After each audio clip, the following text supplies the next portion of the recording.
Nós assistimos nos últimos anos ao desenvolvimento muito acelerado de novas ferramentas tecnológicas, novas ferramentas digitais, alteram significativamente a forma como nos relacionamos uns com os outros, como trabalhamos, como consumimos. Algumas delas já estão assimiladas, já não conseguimos viver sem elas, outras se calhar ainda não as conseguimos conceber. De toda a maneira, elas colocam-nos importantes desafios nas formas de organização do trabalho, nas relações sociais, em termos éticos e regulatórios, e, portanto, os nossos oradores propõem-se aqui hoje ajudar-nos a refletir em que medida é que a Europa está a preparar-se para estes desafios e como é que se posiciona perante estes dilemas todos. Eu começaria por dar a palavra à professora Maria José de Sousa. Nós, em termos de modelo, seguiríamos o modelo da manhã, portanto, temos 15 minutos de intervenção e, desejavelmente, algum tempo para perguntas e respostas.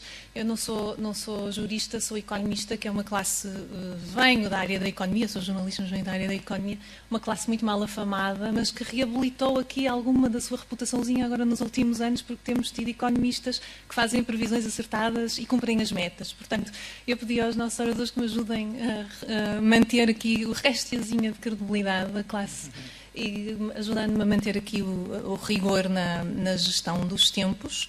Professora Maria José de Sousa, só muito brevemente uma nota biográfica muito telegráfica, porque ela é bastante longa.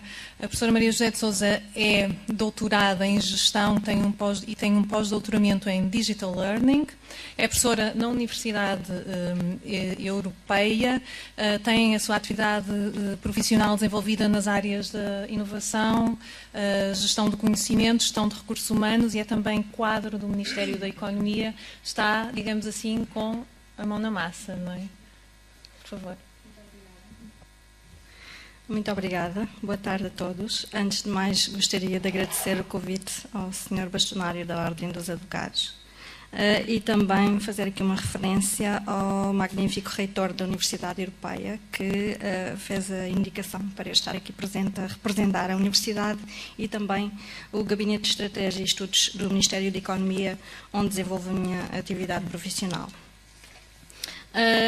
Cumprimento também os meus colegas de mesa, o Dr. Manuel Rocha e a Presidente Elizabeth Miranda.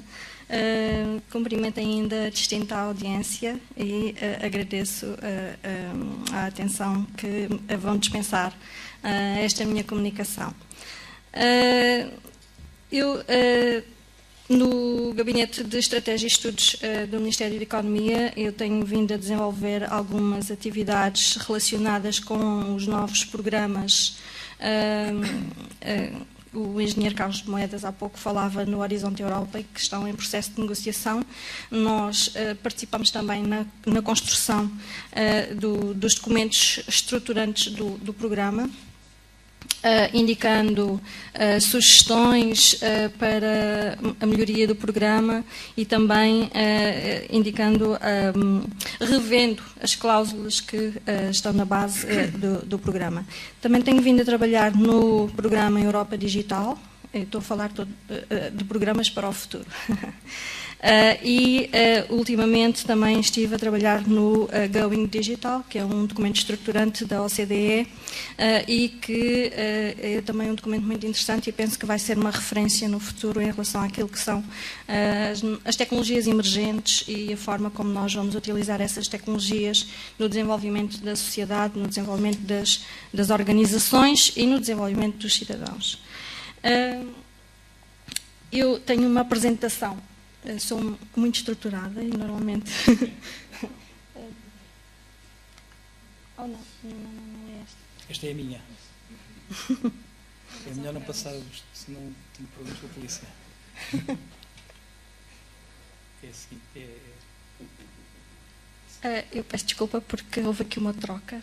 Pois. E eu fiquei aqui incumbida de fazer a primeira apresentação e seria a segunda, por isso esta alteração. Já está. Muito bem. Então, aquilo que vai ser a agenda da minha comunicação. Eu vou aqui posicionar um pouco aquilo que são os conceitos basilares relacionados com a economia digital. Eu não sou economista, mas trabalho na área da economia. E é uma área que eu gosto bastante de trabalhar, embora a minha formação base seja a gestão, tal como foi referido aqui. Mas tenho um carinho especial pela economia e principalmente pela economia digital. Então, a seguir à introdução, irei falar um pouco sobre as dimensões da economia digital, as tecnologias emergentes, e algumas delas nós já falámos aqui, como a inteligência artificial, mas vamos falar sobre outras. Os modelos de negócio digitais, que estão a redesenhar toda a economia neste momento, e depois as competências digitais, que no fundo são fatores basilares para a competitividade das empresas e nas quais nós necessitamos de apostar fortemente para que os nossos trabalhadores, a nossa força de trabalho, tenha as competências necessárias, tenha os conhecimentos necessários para desenvolver as atividades que as empresas estão neste momento a criar, que estão neste momento a utilizar como uma reestruturação de todo o seu processo produtivo e também dos modelos de gestão que utilizam.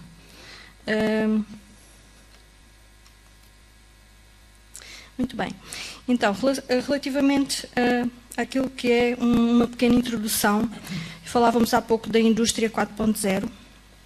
Nós, neste momento, estamos ainda numa fase embrionária daquilo que é a indústria 4.0. A indústria 4.0 refere-se à aplicação das novas tecnologias nas organizações. E eu falo organizações e não apenas empresas. Porquê? Porque estou aqui a abranger não apenas as empresas privadas, mas também todas as organizações públicas e as organizações não governamentais. Todas elas estão em fase de transição, porque a digitalização é realmente aquilo que é, neste momento, a grande dimensão, e não só em Portugal, naturalmente, mas a nível global, a nível dos Estados-membros da União Europeia e não só, a nível global, a nível mundial. Então, a digitalização da economia é realmente aqui um fator estruturante e ele leva a que existam elevadas, grandes alterações a nível dos processos de produção, a nível da concepção dos novos produtos e novos serviços e a forma como eles são prestados aos clientes e, no caso dos produtos, a forma como também são colocados no mercado. Que atualmente é muito fácil aceder de forma imediata a muitos produtos, principalmente produtos digitais, em que nós fazemos a aquisição do produto e temos um acesso imediato a esse produto. Naturalmente que os produtos físicos, existe aqui um gap de tempo, mas cada vez mais é reduzido. Então, nós assistimos a uma revolução digital ao nível dos diversos tipos de agentes económicos, as empresas, o setor público e também os cidadãos.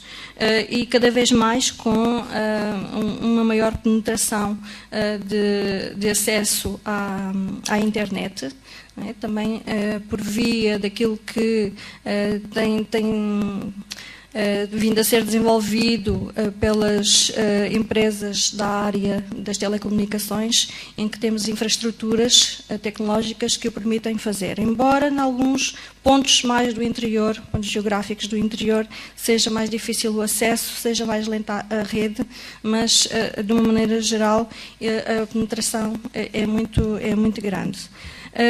Por outro lado, a presença das empresas e das organizações a nível digital também é cada vez maior. Para que tudo funcione na perfeição, como nós gostamos, não é? É necessário, naturalmente, que haja uma aposta a nível da regulamentação, e eu não vou entrar aqui no regime geral de proteção dados, porque estive a falar com o Dr. Manuel e ele vai abordar essa questão para não estarmos aqui a sobrepor os temas, por isso vou deixar esta parte mais para o doutor. Mas é realmente muito importante também que exista a regulamentação para todas estas novidades, não é? Porque nós estamos aqui a entrar num mundo completamente novo daquele que nós estamos habituados e é necessário que exista a regulamentação nesse sentido. Depois temos aqui a questão da cibersegurança, não é? Que também é uma vertente muito importante, a segurança dos dados, o acesso aos dados confidenciais, dados que são sensíveis para as organizações e para as pessoas, existir também mecanismos que permitam a resguardar esses dados e que dificultem ou inibam o acesso por pessoas com objetivos danosos para as organizações, principalmente, e nós temos assistido nos últimos tempos a algumas situações complexas a esse nível.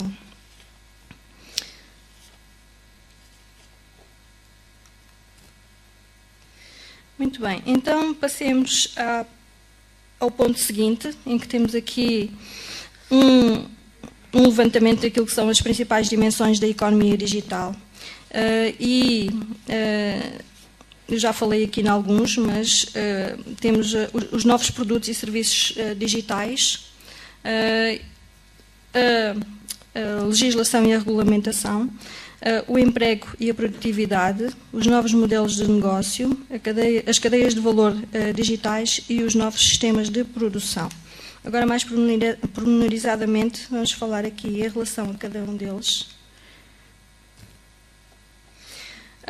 Nos novos produtos digitais e novos modelos de negócio, todos os dias nós deparamos com novos produtos e novos modelos de negócio. E falamos, por exemplo, no caso da Amazon, que foi aqui pioneira na criação de um modelo de negócio digital. Falamos no caso da Uber, que é um modelo de negócio também digital, mas que é muito polémico, não é? E que tem aqui um conjunto de contextual associado, que também é social, não é? É digital, é social e também é organizacional, e que ainda é necessário olhar para ele e tentar perceber se é realmente essa a via por onde nós pretendemos ir ou não. Porque tem consequências a nível dos próprios cidadãos e a nível da força de trabalho também. No que diz respeito aos sistemas de produção, temos aqui a introdução da robótica, naturalmente, da inteligência artificial e até mesmo da realidade aumentada. Há coisa de 2 a 3 meses, talvez, a Microsoft realizou um evento em que foi feito um teste. Alguém sem conhecimentos de mecânica, sem conhecimentos de eletrónica, foi colocado à frente de um motor de um carro e havia um robô que estava a dar indicações sobre como é que poderia resolver a avaria que existia naquele motor. Isto é um expoente máximo daquilo que provavelmente será o nosso futuro, embora eu concordo com o engenheiro Carlos Moedas que nós vamos ter que redefinir os nossos objetivos e determinar outro tipo de atividades mais ricas, provavelmente, que têm a ver com a criatividade, a imaginação e as tarefas mais rotineiras e talvez tarefas que tenham uma componente de rigor e de qualidade muito grande que por vezes nós não conseguimos porque somos humanos e erramos, e talvez seja mais fácil obter resultados, bons resultados com qualidade, utilizando robôs, drones, etc.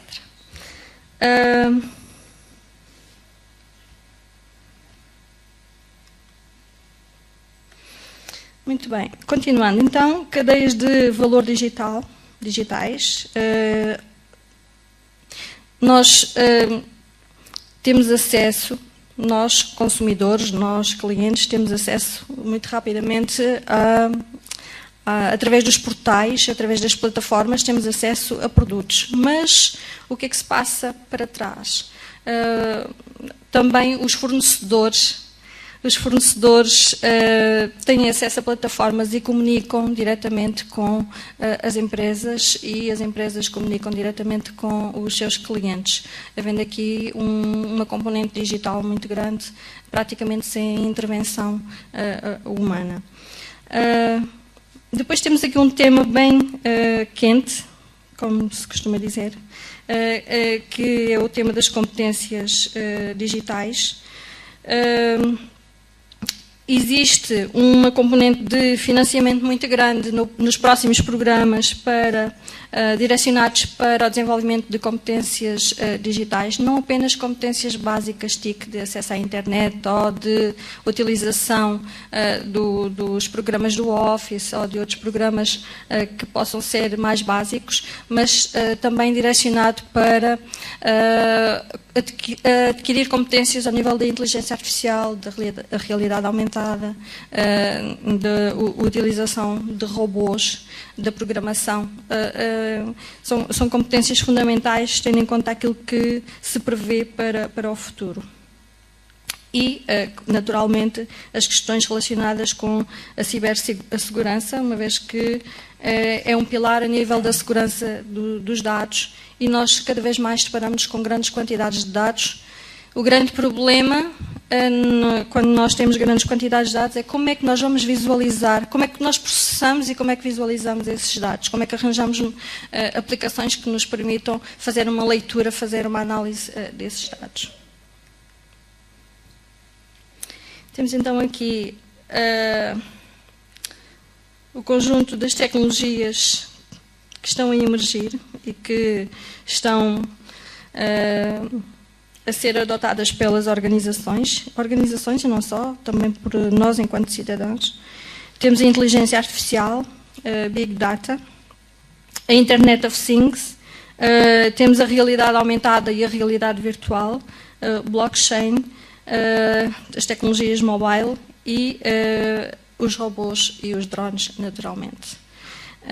Aqui a grande questão em relação àquilo que é o futuro da internet está aqui num destes pontos, que é o blockchain. Como é que vai funcionar a internet no futuro? O blockchain diz que é um protocolo de segurança em relação à informação e que a informação não fica num local apenas, mas fica distribuída como uma forma de segurança.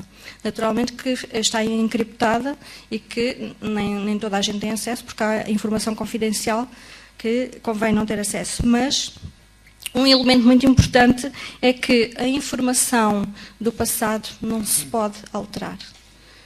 E atualmente nós podemos alterar tudo, não é? E às vezes as consequências são bastante graves. Imaginem se nós pudéssemos alterar os títulos de propriedade dos nossos apartamentos ou das nossas vivendas. Então aqui o blockchain tem este componente de segurança da informação. Em relação à realidade aumentada, o que é a realidade aumentada? É acrescentar à realidade um elemento virtual. E eu vou-vos falar de uma forma mais informal, que é sobre o Pokémon Go. Toda a gente sabe o que é o Pokémon Go. O Pokémon Go utiliza a realidade aumentada, em que nós temos os pontos geográficos e temos depois os avatares, que são os bonecos do Pokémon. E há aqui um mix entre aquilo que é a realidade e o que é o virtual. E digo-vos, daquilo que conheço, não são só os miúdos que utilizam. Toda a gente utiliza. Eu confesso que não, porque eu não gosto de jogar, mas conheço muita gente que utiliza. Também, a nível do turismo, está a ser muito utilizada a realidade aumentada, em que nós vamos visitar um monumento e depois temos um avatar, temos uma aplicação com um avatar que nos explica todos os elementos daquele monumento, a história do monumento, e todos nós gostamos, acho eu. Internet of Things. A Internet of Things, ela, à semelhança daquilo que é a internet normal, não é? Entre aspas, em que nós temos acesso a informação. A Internet of Things permite-nos ter acesso também a informação, mas com base em elementos também físicos, através de sensores. E a quantidade de dados que é possível recolher e depois analisar tem aqui uma ligação muito grande com o Big Data e a Big Data Analytics. As empresas agora estão a focalizar-se muito para criar aplicações que vão, no fundo, analisar os dados que são recolhidos e que são quantidades enormes de dados e com uma diversidade também muito grande. Ok. Então vamos continuar. Eu penso que estas poderiam ser aquelas que colocariam mais questões. Vamos então passar aos modelos digitais. E nos modelos digitais nós temos então aqui, eu vou falar sobre estas grandes 3 dimensões, que são aquelas mais importantes. Os modelos digitais, eles como é que se operacionalizam? Através de plataformas digitais que nós utilizamos para interagir com quem está, no fundo, a vender o produto. E temos, as plataformas podem ser consideradas através do valor pelo custo, valor pela experiência e o valor pela própria plataforma digital. Então, a dimensão pelo custo, muito rapidamente, a comercialização de produtos a baixo custo com margens muito baixas, que no fundo é aquilo que acontece com o Uber, não é? Os custos são distribuídos pelos diferentes elementos que fazem parte do processo. A utilização de ferramentas de comparação de preços e atribui uma maior transparência e largo leque de escolha dos consumidores, que é o que acontece com o TripAdvisor. Não é? Leilões invertidos em que se procura o melhor preço para o comprador e a definição do preço baseado no consumo, ou seja, é o on demand, nós só pagamos aquilo que queremos utilizar. Dimensão, valor pela experiência, o modelo de negócio foca-se na eliminação dos intermediários, a criação de valor através da personalização, gratificação imediata, ou seja, temos acesso imediato aos produtos, digitalização e simplificação dos processos de negócio e da experiência de compra, tornar a experiência de compra uma boa experiência, algo que fique na nossa memória como agradável, e a automação, tornando o processo completamente automatizado. Nós agora temos assistentes virtuais para tudo, não é? E muitas vezes nem interagimos com mais ninguém, é só com a assistente virtual. E temos então a dimensão pela plataforma.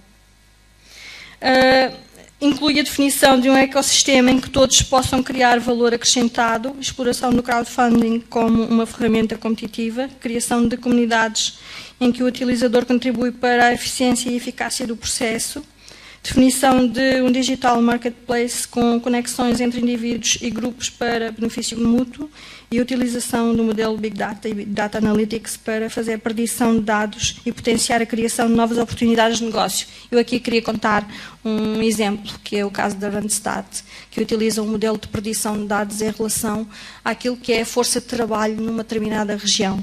Eles conseguem, fazendo a ligação entre diversas plataformas, eles conseguem identificar se naquela região existe a força de trabalho com as competências necessárias para aquele cliente. E eu vi o programa a funcionar e realmente é espetacular.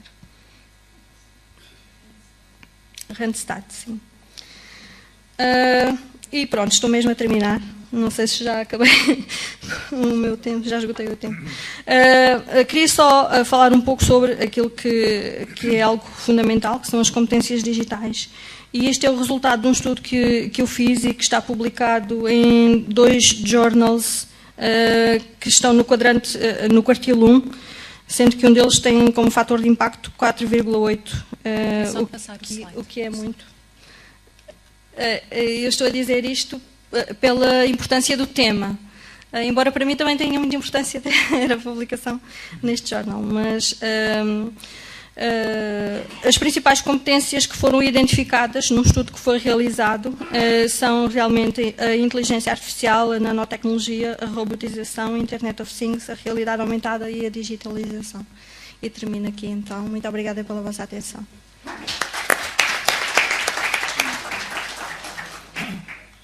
obrigada, Sra. Professora, por esta viagem pelo maravilhoso mundo, não do futuro, mas já da atualidade, sim. Não é? Eu passo muito rapidamente a palavra ao Dr. Manuel Lopes Rocha, que também muito telegraficamente é advogado, sócio da Sociedade de Advogados pela MJ, e pronto. Passar-lhe a palavra, por favor. Obrigado, Sra. Presidente. Muito boa tarde a todos. Meu bastonário, agora em público, muito obrigado pelo amável convite e muitos parabéns por esta magnífica iniciativa. Queria também associar-me aos cumprimentos ao Sr. Dr. António Henriques Gaspar, muito ilustre juiz conselheiro, até há pouco tempo presidente do Supremo Tribunal de Justiça, a quem me liga uma amizade e uma admiração muito antigas, já vinha do meu pai, e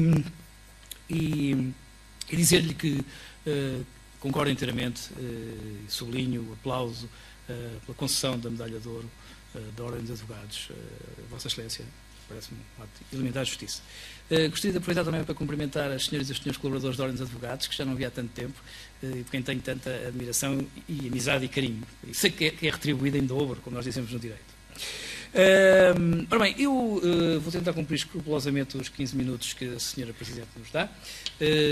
Aliás, a senhora Professora facilitou bastante a tarefa, porque já abordou alguns dos aspectos que eu ia tratar, aliás, de uma forma muito inferior, vamos falar um bocadinho de tecnologia nestes 15 minutos, se calhar menos, e eu, quando se fala da tecnologia, gosto muito de um exemplo que eu roubei de um livro, mas eu, infelizmente, já não me lembro de onde é que eu roubei, mas adaptei à minha história pessoal, e que é um exemplo muito interessante. Não a minha história pessoal, mas o exemplo em si que eu adaptei. E é o seguinte, quando a minha avó nasceu, os irmãos Wright ainda não tinham comprado a cola com que colaram as lonas que fez o primeiro aeroplano que esteve 15 segundos no ar. Quando a minha avó morreu, as viagens à Lua eram tão vulgares que já nem vinham na primeira página dos jornais. E ela, aliás, viveu muito para além das últimas viagens à Lua.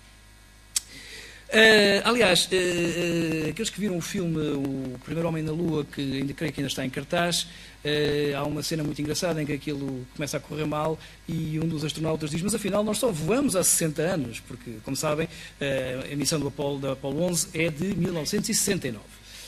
Ora bem, eu tinha, não sei se tenho, mas não interessa, porque verdadeiramente o que interessa são os últimos dois slides, que são mais divertidos. Os primeiros são um bocadinho aborrecidos. Eu iria abordar esta temática em 3 ou 4 pontos. O primeiro é a resposta europeia à globalização e à transição para economias baseadas no conhecimento. A senhora professora já elencou, enumerou e descreveu muitas das, muito obrigado, das iniciativas que estão em preparação. Não, é aqui. Isto é o contrário. Está bem. Pronto, fica assim. Pronto, primeiro, resposta europeia à globalização, e que assenta em vários documentos que a senhora professora muito bem descreveu, desde o Europa 2020, que estas questões da digitalização, da globalização, da economia digital se punham, passou também para uma outra noção, que é a agenda digital para a Europa, na qual vem pela primeira vez a noção do mercado único digital, onde se começa a falar na robótica, e na importância de se ligar o desenvolvimento da robótica às questões éticas e jurídicas. Os juristas e os legisladores são sempre aqueles também muito maltratados, personagens, mas que no fim são sempre chamados, não é? Porque as sociedades não funcionam sem magistrados e sem advogados, e esta é uma enorme conquista civilizacional, que é o direito. Defendi a nossa dama. A ideia é que em 2015, já passou, 90% dos empregos exigirão competências informáticas básicas, a literacia digital, de que aqui já se falou. Entre as propostas muito importantes e que vão sendo atualizadas pela União Europeia, nós temos já deste ano, e com a correspondência, alocação financeira traduzida num orçamento pesado e volumoso para pagar todos estes programas, 5 áreas que, como a senhora professora já referiu, em que a Europa se concentra para o desenvolvimento da economia digital e também para a tentativa de não se deixar atrasar nesta corrida mundial a estas tecnologias. E então temos 5 áreas de eleição para a Comissão da União Europeia: supercomputadores, inteligência artificial, depois voltaremos a falar, cibersegurança, as tais literacias digitais, as competências digitais e a disseminação do conhecimento digital e das ferramentas digitais para toda a sociedade. Ou seja, em todos os documentos da União Europeia se verifica a necessidade de acompanhar o desenvolvimento tecnológico do incremento de competências digitais para a população. Foi alocado a este programa de desenvolvimento das competências digitais a soma de 700 milhões de euros destinados a estudantes e a especialistas em tecnologia. Atualmente haverá cerca de 350 mil ofertas de emprego nesta área. Aliás, é na área da tecnologia e da restauração que faltam trabalhadores. Nós, na Europa, temos de facto um gap em relação a alguns países. É o caso da China, que neste momento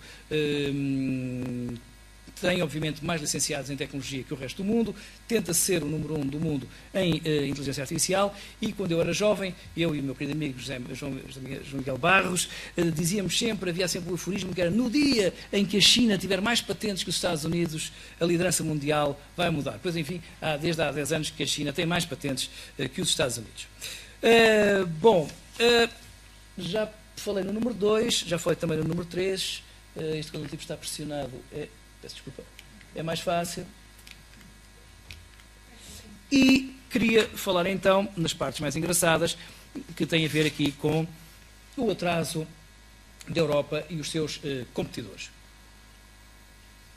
Não vale a pena iludir, a própria Comissão da União Europeia o afirma nos seus documentos. A Europa está a fazer este esforço, que a senhora professora muito bem sublinhou, de apetrechamento e de literacia digital e de investimento em grandes áreas da tecnologia, justamente para tentar encurtar a distância para outras potências, nomeadamente os Estados Unidos. Já falámos na China, que obviamente quer liderar o mundo nesta área, já libertou áreas da cidade de Xangai para as experiências com veículos autónomos, onde a China quer liderar também.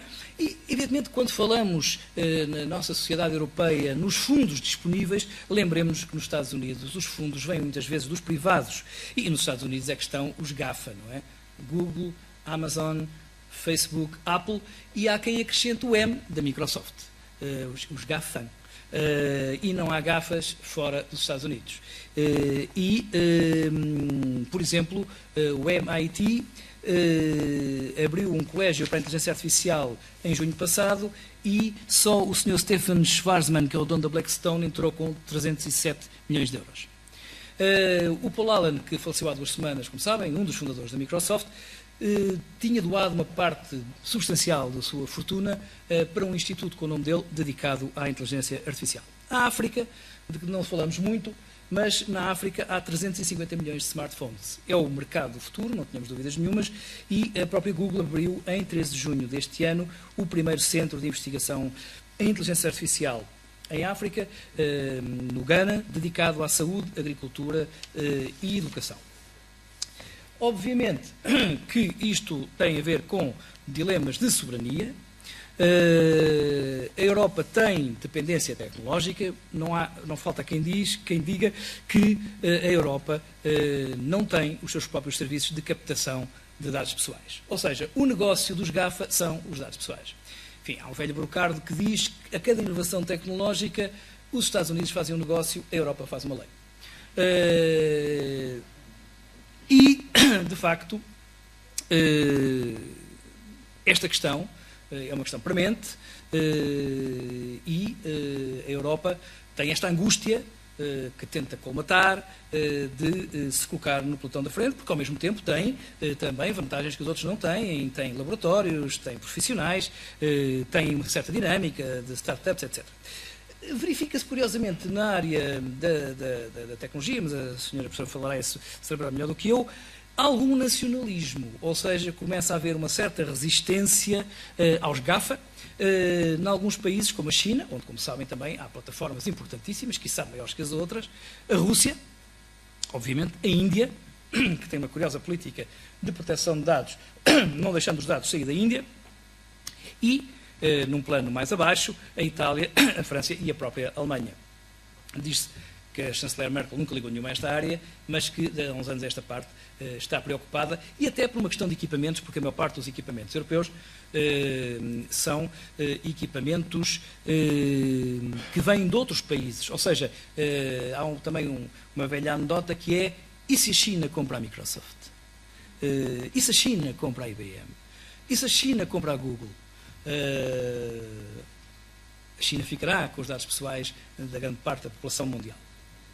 Ora bem, passei por cima destas questões todas da literacia digital e entrava, aliás, com a permissão prévia do Sr. Bastonário, na questão da inteligência artificial, dos advogados e da uberização da nossa profissão. O comissário Carlos Moedas, quem esteve cá de manhã, como se lembram, aludiu e falou num programa concreto de inteligência artificial, que aliás já existe em Portugal em alguns escritórios e que está a ser traduzido, que é o Kira. O Kira é um programa de inteligência artificial que lê contratos e é um instrumento extraordinariamente auxiliar das chamadas due diligence. Peço desculpa pelos americanismos, não é? Quer dizer, eu gosto muito da América, mas quer dizer, a vida americana vai se instalando aqui, o Halloween, é o empreendedorismo, aquelas histórias das garagens, é tudo mentira. Aqui há uns tempos li uma entrevista com o Wozniak em que lhe disseram: e quando você com o Steve Jobs trabalhavam na garagem do pai do Steve Jobs? E o Wozniak respondeu: garagem do pai do Steve Jobs? Estava lá o carro, a gente trabalhava em laboratórios. Mas não tínhamos dúvidas que em breve, muito em breve, os programas de inteligência artificial para o direito se vão embaratecer, se vão popularizar e vão entrar nos nossos tribunais e nos nossos escritórios. E aqui sim, penso que será importante o trabalho de nós todos para que também o fosso digital não se instale na nossa profissão e que haja advogados muito ricos que tenham acesso a ferramentas de inteligência artificial e haja advogados menos ricos que não podem aceder a essas ferramentas. Faremos tudo para que esse digital divide não, ou no meu caso, modestamente, tentarei ajudar nos pouquíssimos anos que me restam de vida profissional, que está quase a acabar, para o bem e para o mal, para o bem neste caso, e estes instrumentos vão, obviamente, entrar nos tribunais e vão também facilitar, em parte, ou complicar, mas eu creio que facilitar a vida dos juízes e dos seus magistrados em geral. Mas, como também foi dito, e bem, a permeabilizar tudo isto, e isto faz parte de todos os documentos da União Europeia que eu consultei, há um forte componente ético que deve ser mantido. Ou seja, todas estas inovações terão que passar pelo filtro da ética. Porque já sabe que legislar é difícil, é complexo e demora tempo, por isso, se calhar, os primeiros enquadramentos de todas estas atividades tecnológicas, que aqui foram referidas, terá que passar por um filtro ético, não só de cada profissão em si, mas de códigos éticos em geral. Há pouco ao almoço falávamos que há uma proposta na União Europeia para que os algoritmos da inteligência artificial sejam submetidos a uma autoridade independente que funcione na Europa para controlar justamente a bondade desses algoritmos, uma vez que, para o mal ou para o bem, vamos entrar, já vivemos na chamada civilização algorítmica. Ora, a União Europeia está tão preocupada e interessada na valorização deste componente ético que editou recentemente, eu vi isto há 2 dias, este livro de cartoons, muito interessante,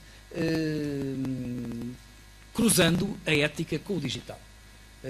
Dirigido a jovens, e que tem a ver também com a proteção de dados, e desta forma didática e humorística vai fazendo passar a mensagem da importância do cruzamento e do enquadramento das opções digitais pela ética. Mas, já que estávamos em cartoons, quando eu também roubei este cartoon de uma intervenção de um professor do técnico há 2 dias, lembrei-me que eu tinha um outro cartoon que de alguma forma é uma homenagem à nossa Presidente, é um clandei, que é um cartoon de um jornal espanhol, El País, e que é de alguma forma uma ironia subtil sobre tudo isto.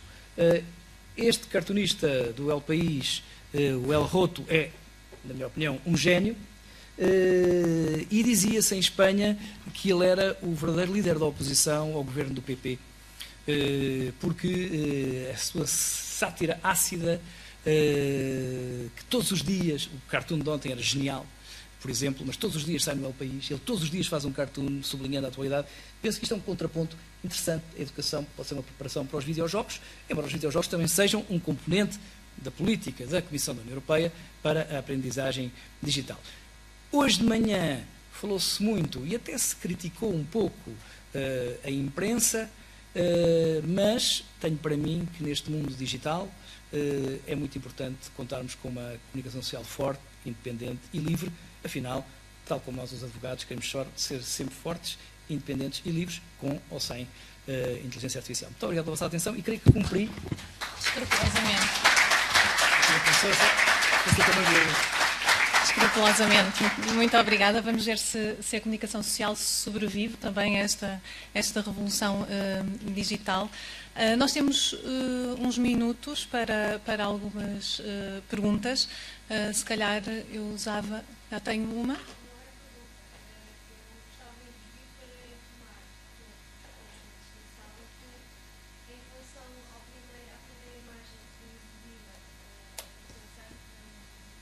Um livro, sim, é um livro. É um livro. Sim.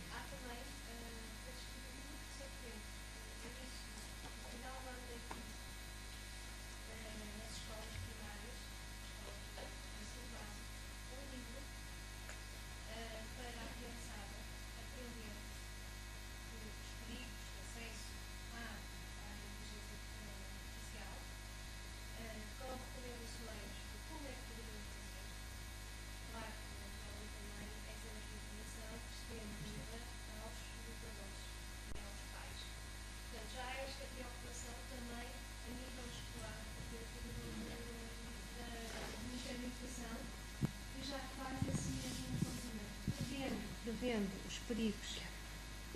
Não, eu penso que toda a gente vai ouvir o que eu estou a dizer, certo? Sim, sim. Não, obrigada.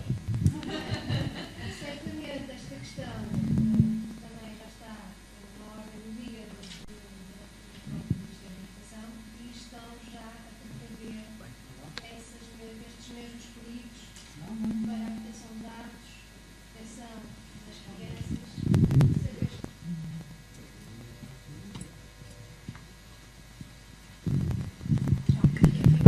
Outras questões, inquietações, perguntas?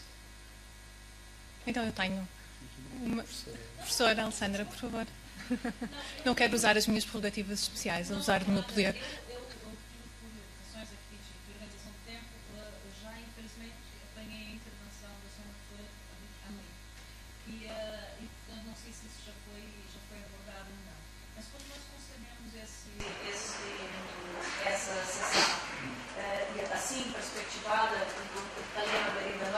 Pensamos dessa forma, e assim segmentada e tal. A ideia era mesmo sempre aquela preocupação da construção da comunidade política. Tá? E, portanto, no contexto das questões que foram aqui, claro, elas são indicativas, no sentido de que as pessoas as abordam ou não, né? Mas aquilo que basicamente nos preocupava é como é que nós utilizamos, nesse painel específico, como é que nós utilizamos o potencial da internet de forma a assegurar a legitimidade democrática assente no valor do Estado de Direito. Porque a internet, claro, a democracia digital, a chamada democracia digital, tem as maiores potencialidades, mas não estão a ser suficientemente exploradas, digamos assim. Recentemente nós tivemos no Brasil uma eleição que foi ganha exclusivamente através do WhatsApp, né? Sem qualquer debate, sem qualquer discussão de ideias, completamente à margem daquilo que é o valor iluminista, da força do melhor argumento, etc. E isso é muito preocupante. Tá? E, portanto, eu deixava essa inquietação. Tá? Também eu sou uma estudiosa do digital, nós temos no Estado de um projeto sobre o mercado do digital, porque a professora Sofia também é integra, e isso é algo que nos tem assaltado constantemente, uma preocupação do qual quase ninguém tem ainda resposta. Eu não espero que... Mas eu penso que nesses momentos é que nós podemos trocar alguma impressão sobre isso. Que, apesar de todos os problemas, ou para além de todos os problemas que a União Europeia tem ela própria para a construção da autoridade política, nós somos confrontados com problemas que não são, ou não surgiram originariamente na União Europeia, mas que são do Foro Global do Digital e que atravantam, em certa medida, a concepção deste objetivo da comunidade política. Doutor Manuel Lopes Rocha parece estar preparado para responder. Eu juntava aqui uma outra questão. Falámos do facto do grande negócio destes grandes colossos, o Google, o Facebook, são os dados, não é? O conhecimento sobre as nossas vidas privadas, e eles estão em mãos de empresas não europeias. Que perigos é que isto podem representar, perigos acrescidos, não é? Além de criar assimetrias em termos de económicos, mas que já existem, são históricos, o facto de a matéria-prima ser informação privada fornecida por cidadãos europeus que estão fora do nosso controle, que perigos adicionais é que isto coloca também em termos de cidadania, democracia? Muito obrigada pelas questões. Se calhar eu começaria aqui, pelo fim. Eu acho que os perigos são imensos, porque os nossos dados, eles, no fundo, enquadram aquilo que é a nossa cidadania e serem utilizados por pessoas que nós não autorizamos e com fins que nós não temos percepção quais serão as consequências, não só na nossa vida pessoal, mas também na vida organizacional e na própria sociedade, que é algo que provavelmente o Dr. Manuel Rocha e os colegas da Ordem dos Advogados terão aqui uma questão para estudar a nível de futuro, porque neste momento não há forma de contornar essas situações. Os nossos dados estão disponíveis e quando nós fazemos pesquisas na internet, quando nós escrevemos um e-mail utilizando o Gmail, o que é que acontece? Acontece que essa informação ela é automaticamente processada e segue-nos. Nós vamos para qualquer um site e nós temos anúncios relacionados com a informação que nós acabamos de trocar, com a informação que está no e-mail que nós acabamos de enviar, com as pesquisas que acabamos de realizar. Por isso, nós não temos domínio sobre quem é que tem acesso à nossa informação e que informação é que é conhecida, não é? Eu tenho sempre algum cuidado com a forma como navego na internet e a informação que passo através de mails. Por vezes, eu preferível telefonar. Embora não saiba se a segurança nesse sentido é maior, mas é uma situação que nós, com a qual nos confrontamos sempre, todos os dias. Como solucionar? Não sei solucionar, não sei dar uma resposta em relação a isso. Em relação à questão da democracia e da forma como a tecnologia é utilizada a nível político, nós temos o caso do Brasil, mas temos também o caso dos Estados Unidos. E eu sinceramente não conheço muito bem o caso do Brasil. Confesso que sim, o mais recente. Sim.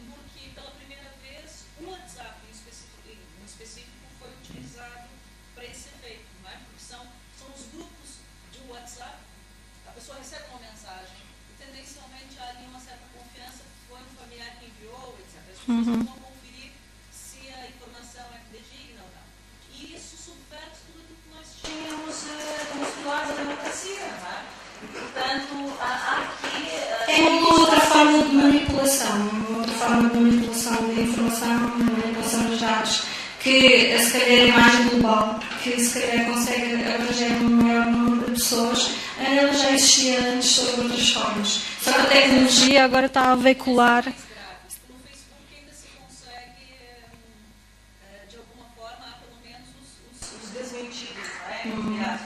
E também já há estudos que demonstram que, mesmo diante da correção por parte do Facebook, a informação é assimilado pelo utilizador e dificilmente consegue dar aquela impressão. Sim. Mas claro, isso é muito preocupante. Nós sabemos, por exemplo, no caso das eleições americanas, que o Facebook foi um veículo importante e que houve manipulação política por trás de outras forças políticas de outros países. E como é que se contorna isso? Como é que, não sei se será através da regulamentação, não sei se, porque é algo global, não é?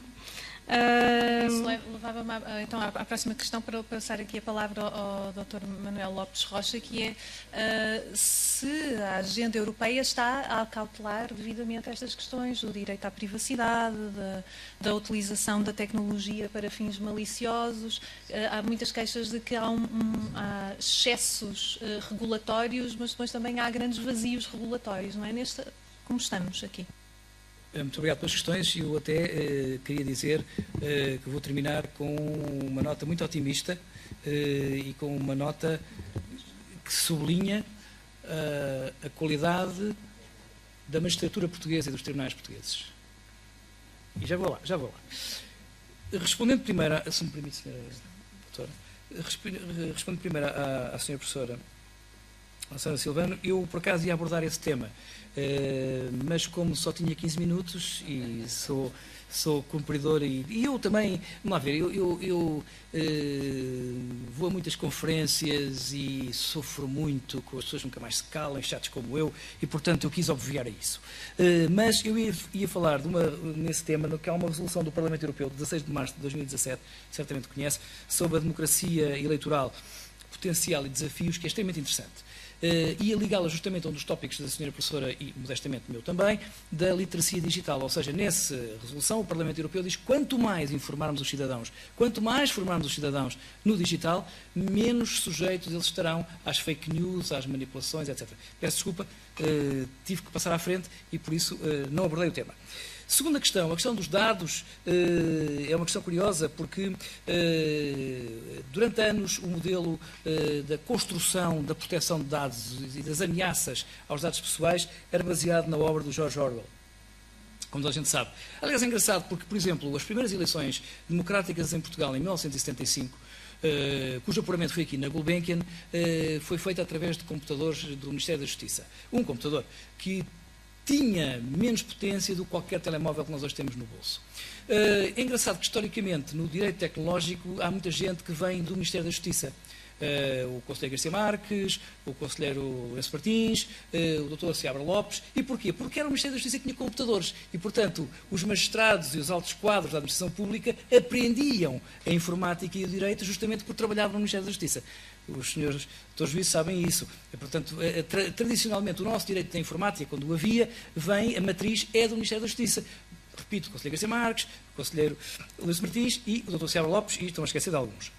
Portanto, o problema é que hoje em dia as tecnologias estão disseminadas e, em vez de falarmos em Orwell, devíamos falar mais em Kafka. O problema é mais kafkiano que orwelliano. E aproveitar porque o Kafka era um excelente advogado, um in-house lawyer de companhias de seguros, um excelente advogado de barra também, e agora não posso explicar porque é que ele era tão bom advogado checo, que é uma questão um bocado chata. Bom, para terminar, nós estamos sempre a dizer mal dos mesmos, a atacar os ceguinhos, os pobres malandros dos GAFA, das grandes empresas, plataformas, etc. Queria chamar a atenção para uma experiência portuguesa, e só vou divulgar, e vou só falar nela porque ela já foi divulgada em público, até pelo seu autor, que é o seu procurador Pedro Verdelho. Portugal tem uma experiência muito interessante de ligação entre os nossos tribunais e essas grandes empresas, que fornecem informação aos tribunais portugueses para combater as infrações via internet. E há protocolos assinados, há uma colaboração muito interessante entre os nossos tribunais e alguns desses colossos informáticos, que disponibilizam informação para perseguição de ilícitos criminais e dos seus autores. Devo dizer, aliás, que em Portugal a questão é esta, é que se metade dos casos de cyberbullying chegassem aos tribunais, o país parava. E, portanto, essas empresas contribuem muito em colaboração com os tribunais portugueses. Porquê? Porque foi o Dr. Pedro Verdelho e a sua equipa, em colaboração com muitos magistrados portugueses e tribunais, que conseguiram criar uma situação de colaboração perene e ótima, que impede, por exemplo, os mecanismos das cartas que se mandavam para os Estados Unidos, etc, etc. E, portanto, há aqui uma colaboração, um certo bypass, se quisermos, mas em sentido positivo, que, para não estarmos sempre a dizer mal, que diz bem desse tipo de colaboração e da abertura que essas empresas têm, porque, obviamente, empresas americanas não gostam de ter problemas com tribunais, na disponibilização de dados que permite impedir a prossecução de muitos crimes terríveis em Portugal. Disse. Muito bem, não sei se temos tempo para mais uma ou duas perguntas, Sr. Bastonário, ou estamos já no limite da hora. Mais uma questão. Então, para a professora Maria José, uma pergunta prévia, que é, falou-nos aqui de uma agenda extensíssima a nível europeu, todos estes programas. Gostava de tentar perceber até que ponto os ganhos que foram conquistados até agora são reais ou são mais simbólicos. De facto, conseguimos movimentar-nos na União Europeia sem pagar roaming, conseguimos levar o Netflix e o Spotify, são novidades recentes, fazemos algumas transações em termos de comércio eletrónico, já mais facilitadas, mas todos estes programas que aqui assistimos, que aqui descreveu, até que ponto estão a criar condições de competitividade, de investigação, desenvolvimento para pequenos negócios, para os negócios europeus? E uma pergunta que também colocava é, até que ponto é que este processo, sabes que os jornalistas encadeiam, até que ponto é que isto é um processo efetivamente democrático, não é? Porque, ou até que ponto é que é um processo que vai criar mais assimetrias? Porque temos esta ideia que com a internet ligamos o computador à rede e qualquer um consegue criar um negócio, mas por outro lado continuamos a ver uma concentração de poder em meia dúzia de empresas. Portanto, estas duas questões. Muito obrigada.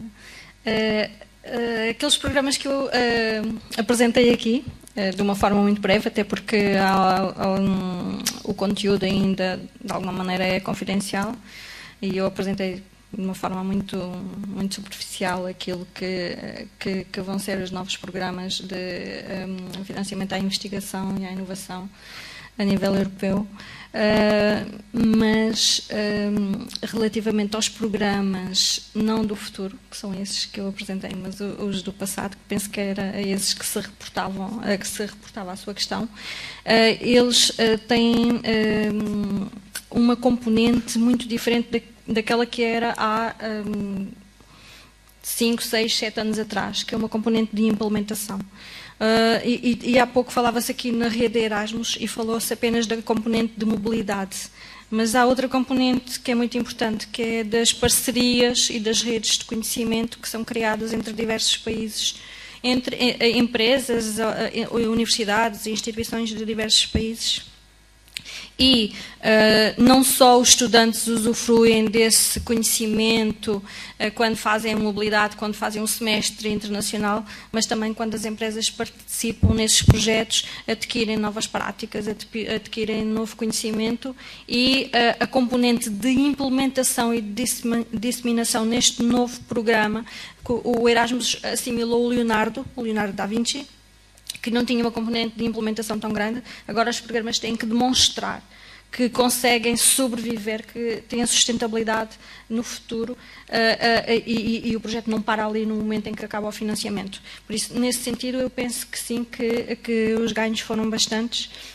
E a nível do Horizon 2020 também, muitos projetos realmente importantes na área da medicina, na área das ciências naturais foram implementados e estão a ser desenvolvidos, e que têm ganhos bastante significativos a nível da evolução da sociedade e das organizações. E nos novos programas há uma componente importante, é que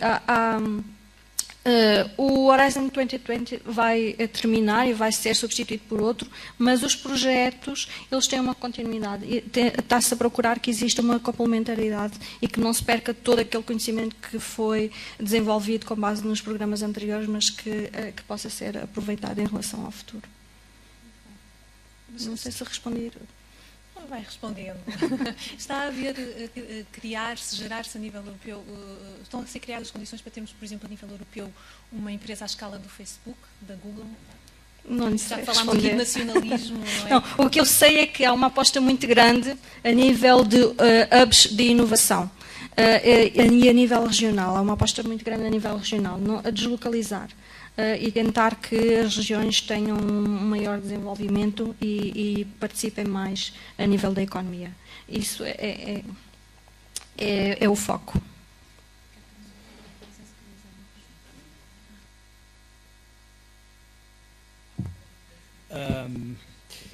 A sua pergunta é a pergunta. É a pergunta a que tenta, por exemplo, responder o Presidente Macron.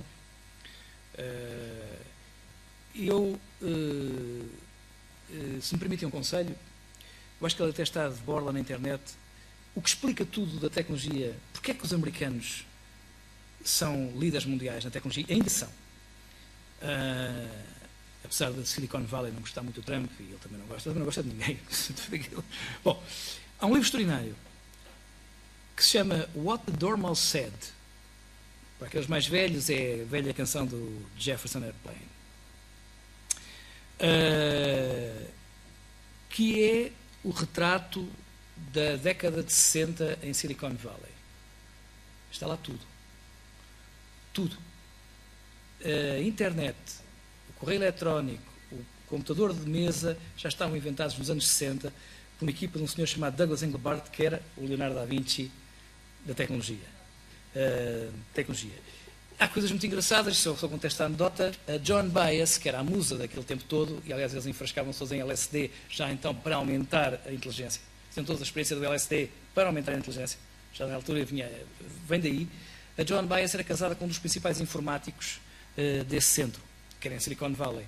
E como aquilo era financiado pelo Pentágono, a rapaziada do Flower Power ia tirar pedras ao centro. Bem, terminamos então. Agradeço-vos a participação, agradeço também o convite em meu nome e em nome do Jornal Expresso, o convite para ter estado aqui a trocar estas interessantes impressões. Eu julgo que as interrogações, há muitas perguntas que já estão feitas, não é? As respostas é que estão por dar. De todo modo, acho que conseguimos fazer aqui uma boa sistematização dos desafios e um bom enquadramento sobre o estado da arte em matéria de agenda digital. Muito obrigada. Passo o testemunho aqui à minha colega para o painel seguinte.